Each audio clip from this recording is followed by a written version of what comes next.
Hi, I'm Shelby Sim. Welcome to Discover the Ynez Valley. Today we've got a full day, but we're starting with handmade pizzas. Let's get at it.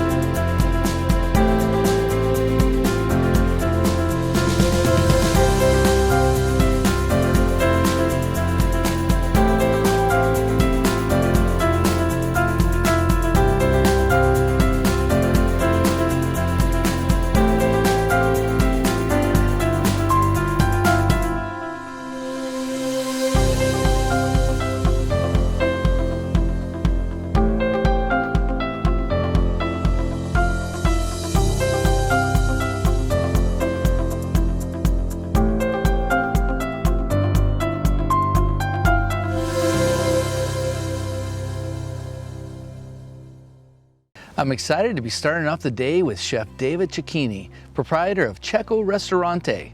He not only has one of the best restaurants in the Ynez Valley, but also a mobile pizza oven. Let's learn more about his cooking style and make some pies. We're here with my really good friend, David Cecchini of CECCO Ristorante in Solvang. We are out with his wood-fired oven today to check out some pizzas and learn about his business. And what the heck do you do with this oven, David? This oven goes out and we do events, weddings, vineyard events. The oven itself came out of a restaurant in Los Angeles. And a friend of mine, we used to drive it around to do weddings on a flatbed. He's a winemaker. And then years later, we put it on this trailer, which has had a lot of different transformations. It's mobile and we can take it anywhere, we can put it anywhere, and the pizzas come out of here great. It's all wood fired. So. Tell us a little bit about the restaurant. How long have you had the restaurant? The restaurant is almost 11 years. We're in Solvang, downtown. It's called CECCO. Another wood-fired oven there. It's a little bit bigger than this one. Italian food, kind of rustic. Lots of different appetizers, dishes, and pizza. But downtown Solvang, 11 years. Amazing, and it's a place where people come from all around. David has a big history in Santa Barbara County overall with several restaurants. Yeah. And he's had a few run-ins with Julia Child and such. David, it looks like we're going to be making some pizzas. Incredible ingredients here. You about ready to get started? Yeah, I think everything's ready, but I think we got to taste some wine first, I think, get this thing going. That's a great idea. Oh, and look who's here. Hey, guys. Hey, Steve Clifton. How are you? Steve Good Clifton, everybody, of Palmina and Lavoie and several different brands. One of the legends in Santa Barbara County. Steve, what do we have in our glass? We're here? going to have some Pinot Grigio. It's growing right here behind us in the vineyard. Literally, the grapes that are behind us. The grapes that are behind us are in this bottle. That is amazing. Cheers. Cheers. It's Palmina's 25th anniversary this year. We've been making wine here in Santa Barbara County, Italian varietal specifically, for 25 years. Congratulations, that's great. And we've been enjoying your wine for at least 26 years of that. So. Oh, that's fantastic. Yeah. We've got Pinot Grigio, Vermentino, Dolcetto, Barbera here on the vineyard. And hopefully we'll get to taste some of all those. Right. Thanks, Steve. We'll Absolutely. see you in a minute. Thank you. Let's make some pizza. Okay, so here's the dough. So we're going to press it out, keeping as much out of the center as we can, and then we're going to stretch. And this dough is really, really good because it's working well. Sometimes it can be tough, sometimes it can be overproofed and loose, and it'll way overstretch, and then it might fall apart in the oven, but this is really good. Looks amazing. So now you're going to put your ingredients, which is Sauce? Yeah, sauce first. Okay. You want, everything in a circle. Yeah. Cheese. How about some cheese? Yeah, there you go. Okay, so you've got your ingredients. Those are shiitake mushrooms and oyster mushrooms, which were sauteed first. That's some Tuscan kale that's been wilted, red onion sliced very thin, and yellow tomatoes, cherry tomatoes, pear tomatoes. Everything looks so fresh. It is. Looks so good. Beautiful purple onions. Where'd you get these tomatoes? Actually, we got them from, we have a garden in front of the restaurant that we got today, a couple peppers. We have a bunch of arugula, basil. We planted 4 of those trough bins for horses or livestock. And my girlfriend Andrea, she planted a garden. Okay. That looks amazing. So put a little seasoning. Little salt and pepper. Okay, yeah. a little salt and pepper. Okay. So it should slide off nice. Okay, come on. All right. Stick it in there and just pull it, lay it down, pull it out. Look at that. Yeah. So how long does a pizza go in the oven for, David? About 1.5 minutes. And then it'll be nice and charred and be perfect. That's perfect. amazing. Yeah. It's fast. Oh, yeah. So it's hot. Yeah. Wow, this looks amazing. Make a couple more and then Sure. invite Steve back in. Steve's coming back. All right, let's eat. Okay.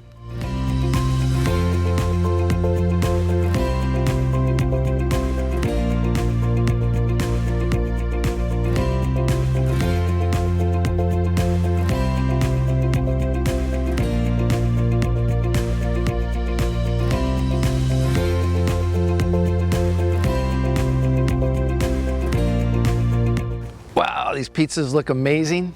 We've actually made about 6 of them and ate 2 of them already. So we're looking forward to digging into these as well.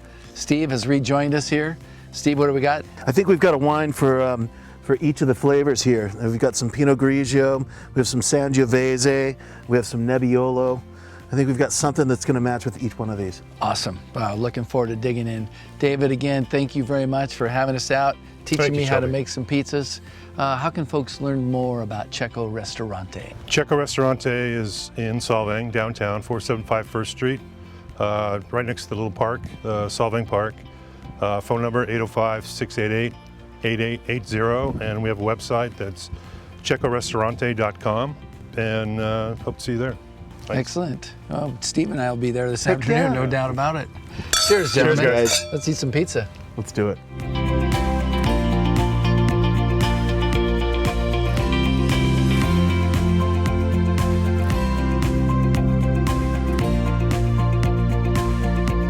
I think this is my favorite. Oh yeah, that's fantastic. Now that we've enjoyed a fantastic meal, I'm ready to check out Mendenhall Museum in Buellton. This privately owned museum is a treasure trove of vintage advertising and Petroliana. Let's learn more about this collection and the family behind it. We're here with Mark Mendenhall at the Mendenhall Museum here in Buellton, California. Mark, please tell us, how did this happen? Well, let me give you a little background on the history of what's going on here. Please. Pretty much, I've lived in Buellton all my life. I'm 68 years old now. My dad originally had a service station on the north end of town, which was a Richfield station. In '57, he came to this end of town and bought the property out here. In '78, my dad sold the service station and went out on the road collecting. He was like the original American picker. He went all over the country. He had a Suburban and a four-wheel trailer, and he was collecting gas pumps and porcelain signs, and he would bring them back and stack them up here. And I've been collecting too, and so there's about 80 years of collecting here. Wow. And we have a couple thousand signs. We have over 100 gas pumps. We have 400 globes that are up and lit that went on the old gas pumps, and street rods and race cars. And I grew up in a racing family per se. I've raced all my life. I raced quarter midgets when I was 5, and we've raced drag racing, circle track, off-road, and land speed. And so some of our race cars are here. We race in Baja. Very special space, and like you said, besides the memorabilia and the pop culture aspect of it, significant roadsters and cars are here as well. And will you show me a couple of them? Yeah, I have a '67 Mustang Fastback over here that's only got 13,000 miles on it. I'm the second owner. And I have one of our Baja cars up here, and I have a 58 Ford tow truck that my dad built in 1959, and when I was in high school, I probably drove it about 30,000 miles when I was 16 years old. Wow. Because you could go, pick up wrecks and broken down vehicles back then when you were 16. So Yeah. I've restored that truck recently, and about 5 or 6 years ago, and there isn't one nut and bolt I didn't take out of the truck and restore it. So that's kind of one of my favorite vehicles here. I have Richfield is kind of my favorite collectible as far as gasoline memorabilia is concerned, because we had the Richfield station out on the front. So I got a 14-foot high Richfield neon porcelain eagle sign here, and quite a bit of Richfield stuff. We just have a ton of stuff. 80 years of collecting between my dad and I. So impressive. And I think you actually said one time that American Pickers did come out here and you didn't want to sell anything. Well, the American Pickers sent a scout out here to me, Yeah. and they interviewed me, and I took them in the bowels, and but basically most of my stuff is up and displayed, so they want to be in somebody's garage where they can climb over stuff and Got it. you know, Dig it out. and pick that way. I watch the American Pickers all the time because it just goes to show that this stuff still exists out there. Yeah. You know, but And there's value. Yeah. And Yeah. you know, I've been at this job for 6 years now, and we've done several events and different things, and it's still one of the best kept secrets in the Santa Ynez Valley. A very special place. Let's go walk around. okay, cool.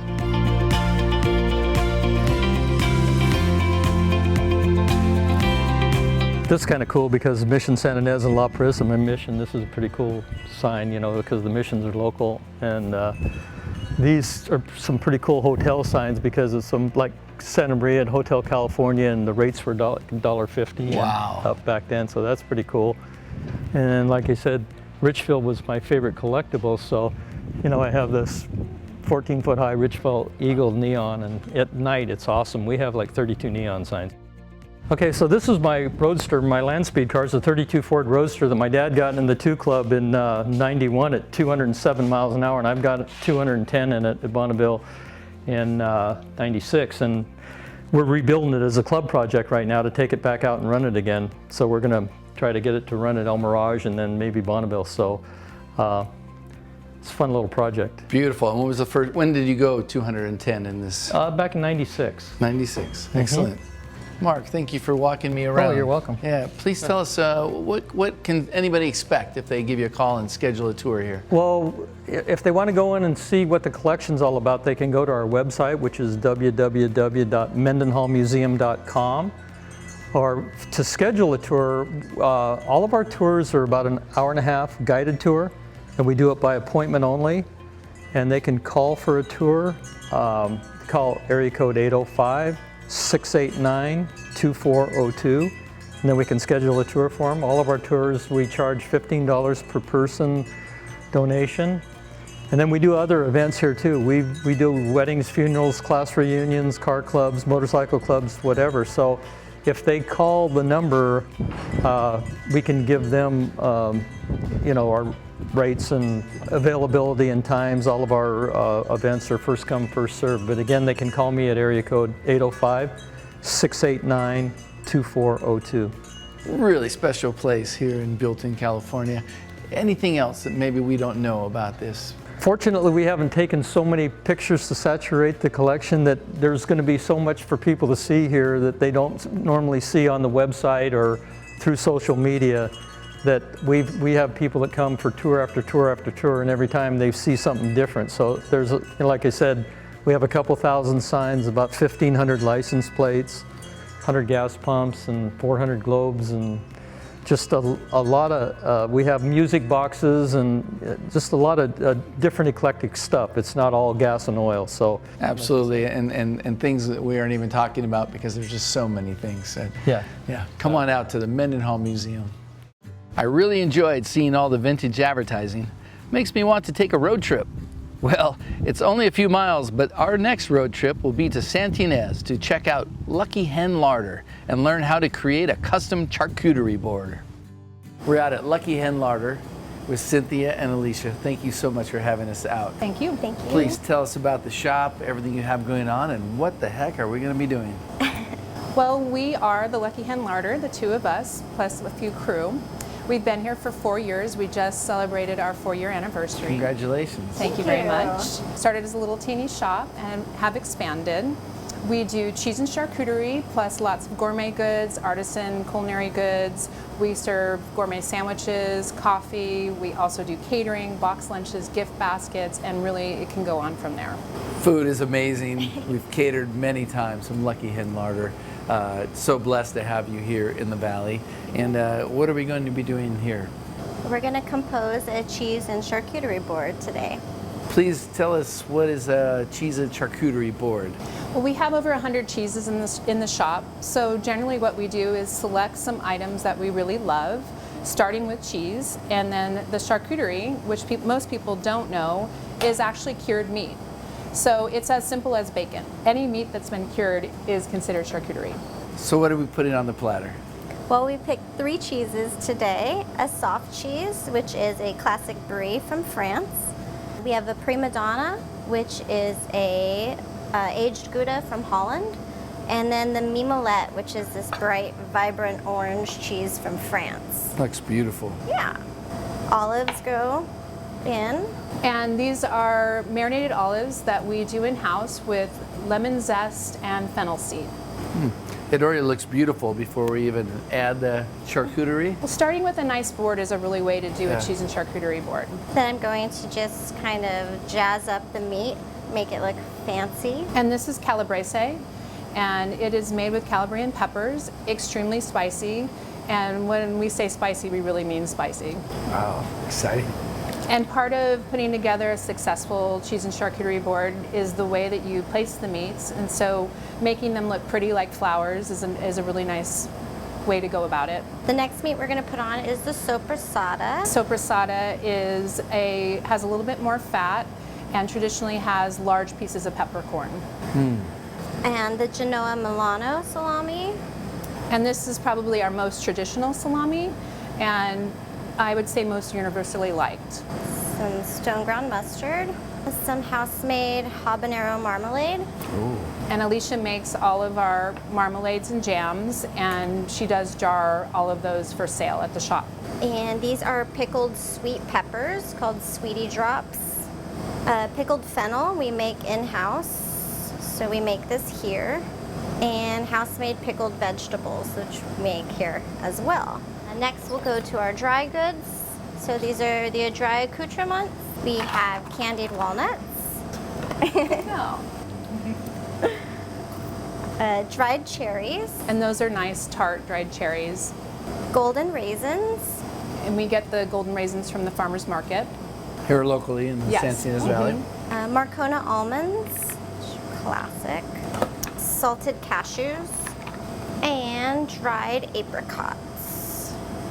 That went from an empty board to a full, incredibly gorgeous charcuterie and cheese board in Thank just you. moments. And then we serve that with a little bit of sea salt baguette, and that's actually made from our neighbor at the baker's table. Oh, fantastic. Amy at the baker's table. Yes. That's wonderful. I really want to dig in. Absolutely, and we have a lot of other items for you to try, and we can go do that in the cafe. Fantastic. Here we are in the cafe, and Cynthia, Alicia, what do we have in front of us? This looks amazing. Feast. As we import all of our cheeses and meats, we actually handcraft the majority of our other items here at the cafe. So that's our specialty. We start with a version of our box lunch, so you can actually get this to go in a cute little box, or you can have it here in the cafe. That's our roasted beef sandwich on our house-made focaccia, and this is Alicia's specialty. She makes bread every day here at the cafe. We roast the beef in-house. It's with piquillo peppers, rosemary aioli, and our house-made onion jam. And then we always have a number of different side dishes. So that is our pasta salad. It's made with roasted beets from the farmer's market, apples, a blue cheese vinaigrette.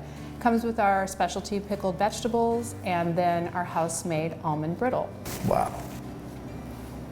This is a coconut Thai asparagus soup, and it's Coconut Thai asparagus soup? Coconut Thai asparagus soup, and it's topped with black salt and chili oil. And the black salt is something we sell here at the shop. We actually have a salt bar, so you can come and pick out a lot of different finishing salts, and that's one of our finishing salts. And then we make the bagels in-house as well. Wow. These are some of our pastries that Alicia makes every day, and those also change on a daily basis. We always have our specialty buttermilk biscuits, and then she does scones and muffins. All in-house. All All in-house. in-house. Cannot wait to dig in more to all of this, but before we do, how can we find out more about Lucky Hen Larder? We have our website, which is theluckyhenlarder.com. We have our Instagram page as well as a Facebook page, and that should give you all of the information there. And we also have online ordering, so you Oh, can yeah. order in advance That's and new. come pick right up. And catering as well. Yes. Yes. Yeah, fantastic. And I noticed we have some glasses in front of us. Is there a reason for that? We are here to celebrate our 4-year anniversary, and we thought we would cheers with you. Please, oh, that's so awesome. Thank you for doing Yay. that. Thanks for being Congratulations. Happy 4 years. Thank you for having us out, ladies. Lucky Hen Larder, San Ynez. Our last stop for the day is going to be at Fess Parker Wines, named for the iconic actor who launched the label. This beautiful property has private and public tasting rooms. Let's learn more about this fantastic winery. Tim, thank you so much for having us out to Shelby, Fess Parker. welcome. Nice to have you. Appreciate it. Yeah. Please tell us about the property, the history, the philosophy. Yeah, I'd be happy to. Well, you know, we've been here for over 30 years now. Fess Parker was the 11th winery to join the Vintners Association way back in 1989. Fess, of course, fell in love with this area. There's, as you well know, there's a lot to fall in love with. It's just so gorgeous. I don't think there was any intention back then of having it grow into something that it has become. But it's really been a fantastic adventure for the Parker family. So here we are 31 years later. We're still family owned, still family operated, which of course is becoming more and more rare these days. It's definitely something that we're very proud of.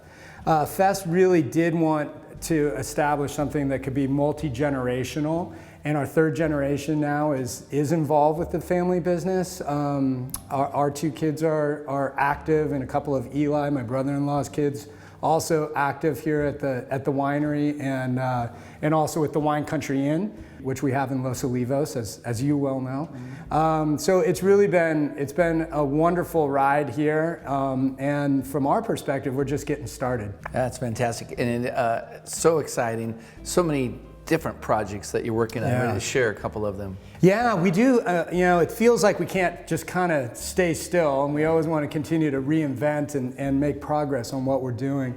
So some of the new things that are happening, actually one thing that feels new still, but it's in its 20th year, which is hard to believe, is our Epiphany project. Epiphany is a wine brand that we started focused on Rhone varietals and kind of more off the beaten track, more esoteric types of Rhone varietals. The tasting room's in Los Olivos, and what we like about it is that it has a real neat discovery element to it. You can walk into that tasting room and you may not recognize all the different varietals, you know, Counois and Marsanne and Roussanne and all kinds of different crazy Rhone varietals. About 80 or so different varietals that we grow here in the Santa Ynez Valley, is that correct? Yeah, you know, I mean, that's really what's beautiful about this location is the diversity that we have, and the ability to do a lot of things and do them very well also, which is obviously important. So it looks like we have some beautiful wine out in front of us here, Tim, and I understand they're all single vineyard? Yes, yes. So what is really nice about being in this business for a long time is you build a lot of great relationships with a lot of fantastic growers all over the Santa Ynez Valley. And so what we have here are a couple of single vineyard expressions, a couple from vineyards that are our own, including the Syrah, which is Rodney's vineyard, our estate vineyard, but also a couple of wines with some partnerships that we have with some of the best kind of, you know, founding vineyards here in the area, including the Chardonnay from Sanford and Benedict Vineyard. Let's start with this. Sanford and Benedict, of course, one of the godfathers of the Santa Ynez Valley wine world and world renown. Absolutely. Cheers. Cheers, Tim. So Richard Sanford not only planted the first vineyard in the Santa Rita Hills AVA, which is this one, but he's also one of the true gentlemen in our business, really a mentor to many, and somebody that we've had the great opportunity to get to know and learn from over the years as well. So drinkable and very well balanced, not too buttery, but it's got a good fruit flavor. And our second wine. Yeah, so we'll move into a Pinot Noir. This is from a vineyard that we developed in the Santa Rita Hills back in 1997. It's called Ashley's. It's one of my favorites, and not only because it's named after my wife, but it's really a stunning vineyard. This is probably about 19, 20 miles as the crow flies from here, but the microclimates are incredible in terms of the change in the weather patterns and the ocean influence.